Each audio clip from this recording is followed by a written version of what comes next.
තුනුරුවන්ගේ අනන්ත අප්‍රමාණ අනුභවයෙන් වාසනාවන්ත සුබ දවසක් වෙන්න කියලා ප්‍රාර්ථනා කරනවා අද දවස ඔයාලට. ඉතින් අද කුරිය කරන්න පුළුවන් දවසක් නෙමෙයිනේ. මොකද හෙට නිවාඩුනේ. ඒ හින්දා කුරියකින් පාර්සල් ඩිලිවර් වෙන්නේ නැති හින්දා මම අද එක අහපු මහත්මයෙක්ට පැල වගේක් ගෙනියන්න මොනෙස්ටරාවල පැල කිව්වට කටින්ස් තමයි යාට ඕනේ. කටින්ස් වගේක් ගෙනියන්න එන්න කිව්වා. ඉතින් ඒ ගෙනිච්ච කටින්ස් ටිකත් මම ඔයාලට ඉස්සරහට පෙන්නන්නම්කෝ. ඉතින් ඒ කටින්ස් වලට ගත්ත හින්දා පැල එළියට ගත්ත හින්දා මොනෙස්ටරා පැලයක් හදාගන්න හැටිත් කියා දෙන්න හිතුණා. කොහොමද පැලයක් කට් කරන්නේ, පැලේ කොහොමද හදාගන්නේ කියන එක ගැනත් පොඩ්ඩක් පොඩි අදහසක් ගන්න දේවල් ටිකක් කියන්න හිතුවා. හරි, එහෙනම් ඉස්සෙල්ලා ඕඩර් එක පෙන්වන්න කලින් පැලේ හදාගන්න හැටි කියලා ඉන්නම්කෝ. ඒකට ඉතින් මෙන්න මේ වගේ කට් කරන්න පුළුවන් සයිස් එකට වැඩිච්ච මොනෙස්ටරා පැලයක් තෝරගන්න ඕන. බලන්නකො මේකේ තැන් වලින් තැන් කිහිපයකින් පැලේ මුල් මතු වෙලා තියෙනවා. ඔයාලට හොඳින් බැලුවොත් පේනවා. ඉතින් මේ වගේ ප්ලාන්ට් එකක් ඔයාලා තෝරගන්න ඕන. කට් කරන්න කලින් කඳ මෝරලා තියෙන පුරුක් වලින් මුල් මතු වෙලා තියෙන. හරි, මම මේක චුට්ටක් ඔයාලට හරවලා පෙන්නන්නම්කෝ මේකේ කට් කරන්න පුළුවන් තැන් ගැන. මෙන්න මේ ප්ලාන්ට් එකේ ඔයාලට පේනවා නේද මුල් ඇවිල්ලා තියෙනවා. ඒ මුල් ඇවිල්ලා තියෙන හැම ස්ථානයකින්ම වගේ ඔයාලට කට් එකක් දාන්න පුළුවන්. ඒ හැම තැනකින්ම කට් කරලා අලුතෙන් පැල හදන්න පුළුවන්. ඔන්න දැන් ටිකක් ලං කළා. එතකොට මේකෙන් කට් ඔයාලට බැලුව බැලමටම පේනවා 3ක් වගේ ගන්න පුළුවන්. කට් හදන්න පුළුවන් තැන් මම ඇරෝ එකකින් පෙන්නන්න. ඉතින් ඔන්න ඔය ඇරෝ එකකින් මගේ අත තියෙන තැන් වලින් අතින් පෙන්නන තැන් වලින් ඔයාලට කට් කරගන්න පුළුවන්. ඉතින් කට් කරගද්දී අනිත් වැදගත් දේ තමයි තියුණු කැපුම් තලයක් පාවිච්චි කරන්න. මොකද කැපුම් දාරෙට ඩැමේජ් වෙන්නේ නැති වෙන්න, දිලිර ආසාදනය වෙන්නේ නැති වෙන්න පිරිසිදු තියුණු කැපුම් තලයක් පාවිච්චි කරලා මේ තැන් තුනෙන්ම කට් කරගන්න පුළුවන්. ඉතින් මොනෙස්ටරා කියන්නේ ඉන්ඩෝ හදන්න පුළුවන් සාමාන්‍ය මිල වැඩි ශාකයක්. ඉතින් මේවෙන් පැල කට් කරගෙන පැල ලබා ගන්න පුළුවන් එක ගොඩක් වටිනවා. ඉතින් මේ ඉන්ඩෝ වගේම අවුට්ඩෝත් මේක හදන්න පුළුවන් ලස්සන ගාඩන් වලට වගේ. ඉතින් මේ වගේ කට් කරගෙන තමයි මේ පැල බෝ කරගන්න පුළුවන්. කඳ කට් කරගෙන. ඉතින් මුලක් එන්න කට් කරාම මුලක් එන එක අත්‍යවශ්‍ය නැහැ. උනාට මුලක් එන තැනකින් කට් කළාම අනිවාර්යෙන්ම පැල කරගන්න පුළුවන්. ඒක ගැන බයක් වෙන්න ඕනේ නැහැ. ඒකයි අපි මුලක් එන තැනකින් කට් කරන්නේ. ඔන්න ඔය තැනින් තමයි කට් කරන්නේ මම එකක්. බලන්නකො මුලක් ඇවිල්ලා තියෙනවා.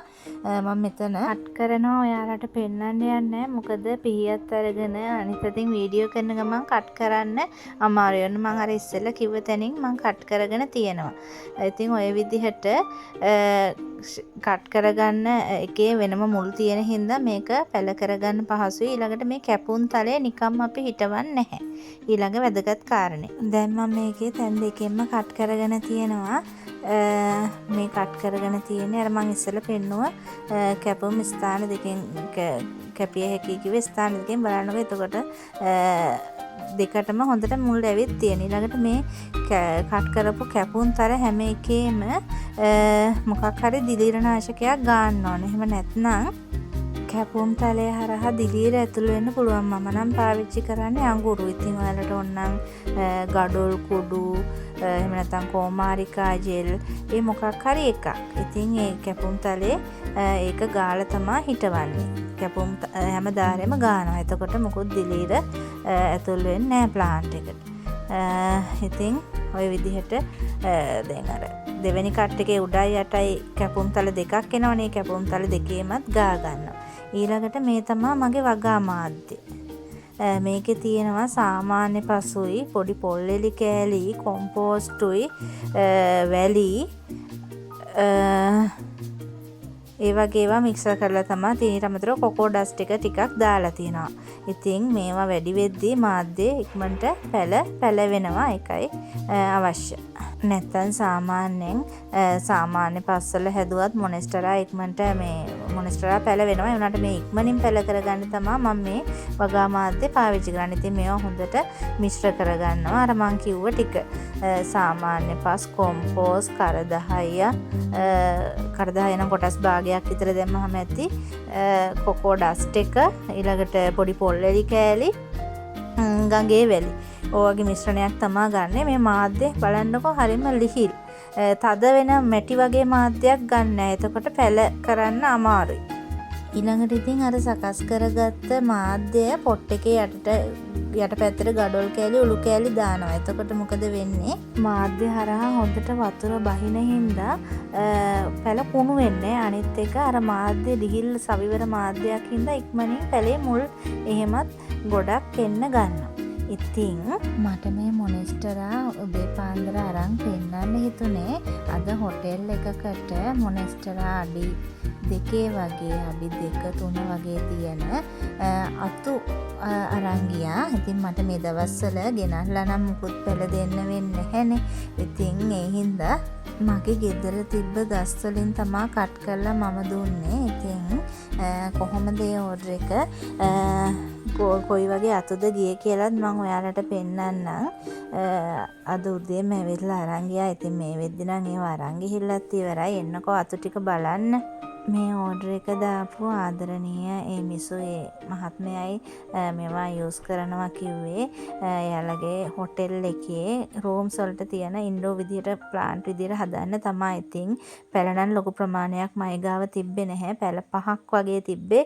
ඒ හින්දා අතු තමයි අරන් ගියේ. අතු ටික පෙන්නන්න. ඉතින් අතුවල හොඳට ඩිසයින් මතුවලා තියෙනවා. මේ බලන්නකෝ. මේවත් ආයෙ පාරක් කට් කරලා හිටවන්න පුළුවන් තරම් සයිස් එකට ඇවිත් තියෙන්නේ. ඔය පෙන්නන්න ඉතින් දුන්න අතු ටික තමයි අඩි 2කටත් වැඩි ඇති. බලන්නකෝ මේ. ඕවත් තව කට් වලට අර ඉස්සෙල්ලා පෙන්නපු විදිහෙන් ඔයාලට තේරෙනවා. මේවත් කට් කරලා තව හදාගන්න පුළුවන්. ඉතින් ඒ දෙන්නටත් ප්‍රයෝජනවත් වෙන හින්දා තමයි අතු අරන් ගිහිල්ලා හදන්න ඕනේ විදිහ දැනගන්න ඕනේ හින්දා තමයි මම කිව්වා. එයාලටත් කියලා දුන්නා. ඊට අමතරව මම මේකට වීඩියෝ එකක් දානවා කියලාත් කිව්වා.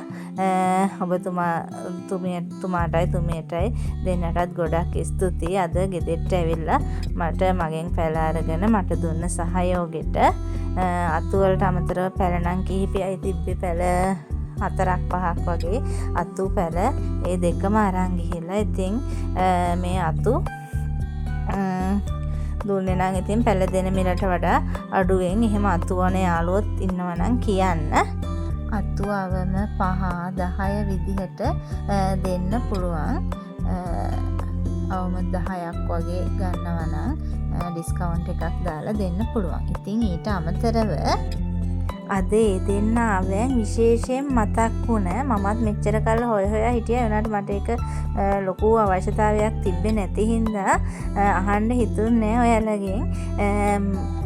මමත් හොයන වර්ගයක් තියෙනවා. තායි මොනෙස්ටරා සහ යෙලෝ මොනෙස්ටරා.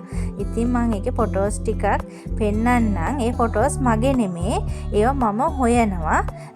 ඉතින් වරදවා තේරුම් ගන්න එපා. මේකේ දැම්ම ගමන් ඕන් මගෙන් ඉල්ලන්න එපා ප්‍රයිස් කීයද කියලා අහලා. ඔයාලා දෙනවා නම් ඒවා ඔයාලා දෙන ප්‍රයිස් එකත් එක්ක කියන්න. මෙන්න මේ ග්‍රීන් මොනෙස්ටරා එක විතරයි මයි ගාව තියෙන්නේ මම මේ පෙන්නන. ඉතින් මේකේ අද අතු තිබිලා දුන්න ආයේ අතු නම් ගන්න නැහැ. පැල තමයි ආයේ තියෙන්නේ. අතු ඔක්කොම සේරම ටික අරන් ගියා. මෙන්න මේ වර්ග තමයි මට ඕනි. ඉතින් මට විතරක් නෙමෙයි අද ආපු ඒ දෙන්නටත් ඕනි. ඉතින් ඔයාලා කාගාව හරි මෙන්න මේ තායි මොනෙස්ටරා වර්ග ග්‍රීන් මොනෙස්ටරා වර්ග තියෙනවා නම් සාධාරණ මිලකට දෙන්න පුළුවන් කවුරු හරි ඉන්නවා නම් මගේ WhatsApp නම්බර් එක දාන්නම්. ඒකට මැසේජ් එකක් දාන්න ඔයාලා දෙන ප්‍රයිස් එකත් එක්ක. අද ආපු මිස්ලටත් මිස්ටර් සර්ටයිත් මම පුළුවන් වුණොත් ඒක හොයලා දෙන්නම්. මට හම්බුනොත් ඔයාලටත් දෙන්නම්. ඉතින් ඔයාලා දුන්න ෆොටෝස් ටික තමයි මම මේ අප්ලෝඩ් කළේ. මේ වර්ගවල මොනවා හරි තියෙනවා නම් මට මෙන්න මේ නම්බර් එකට මැසේජ් එකක් දාන්න. ඒ වගේම සාමාන්‍ය ග්‍රීන් මොනෙස්ටරා එක ඕන්නම් ඒකෙත් පැල තියෙනවා. ඒක සාමාන්‍යයෙන් හොඳ අලවයක් තියෙන ඉන්ඩෝර් ප්ලාන්ට් එකක්. ඉතින් ඕනෑ ඉල්ලන්න. බලන්නකො ඉතින් ඒකෙත් ලස්සන හරියට පිරෙන්න හැදුනහම පෝච්චිය පුරා හැදුනහම හරිම ලස්සනයි එයත්. ඉතින් ඔයාලට මගේ වීඩියෝ එකෙන් යම්කිසි දැනුමක් ප්‍රයෝජනයක් හම්බුණා නම් ඒක කමෙන්ට් එකකින් දාන්න කියලාත් ආදරයෙන් මතක් කරනවා. ඒ වගේම මගේ channel එක subscribe කරලා තවත් මට මේ වගේ වීඩියෝ plants හදන හැටි ගැන, plants cut කරගන්න හැටි ගැන, පැල බෝ කරගන්න හැටි ගැන වීඩියෝ දාන්න motivation එකක් විදිහට ඔයාලා subscribe කරන්න කියලාත් ආදරයෙන් මතක් කරනවා. Thank you.